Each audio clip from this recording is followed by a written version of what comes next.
Shamed Andrew not only royal paying Peppercorn rent for mansion as second deal emerges. It previously emerged that Andrew Mountbatten Windsor was only paying a Peppercorn rent for his Royal Lodge home before being told to leave. And now it seems another royal also has a favorable rent deal. A second royal is reportedly paying just a Peppercorn rent for their mansion in a similar deal to that of disgraced former Prince Andrew, it has emerged. Prince Edward, who is now the Duke of Edinburgh, lives at the huge 120-room Bagshot Park in Surrey with his wife Sophie, the Duchess of Edinburgh. The late Queen's youngest son reportedly leased the Crown Estate home for 50 years in March 1998 for £50,000 per year, which rose to £90,000 per year after he paid £1.36 million for renovations. It is believed his lease was extended in 2007 under a deal signed with this company, Eclipse Nominees Limited.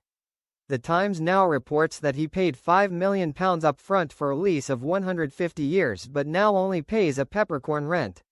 The newspaper also reports that there are also no conditions on any future sale of Edward's lease, only that the new tenant must be able to pay for the upkeep of the vast property's maintenance.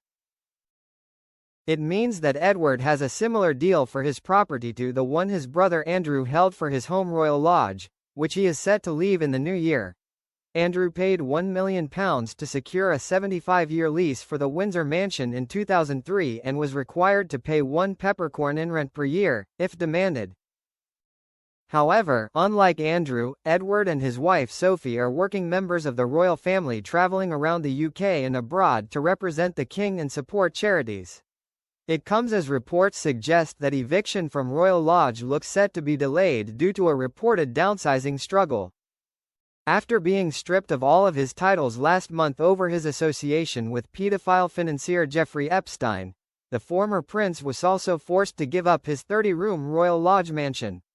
He will be moving to a much smaller property on the King's private Sandringham estate without his former wife, Sarah Ferguson.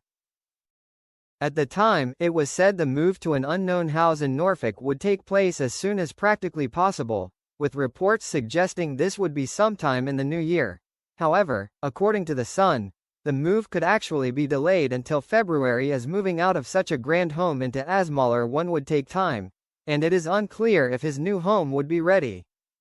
A source said, "He has a large house where he has lived for a long time and he will be moving into a more modest house so, logically, it won't happen this side of Christmas."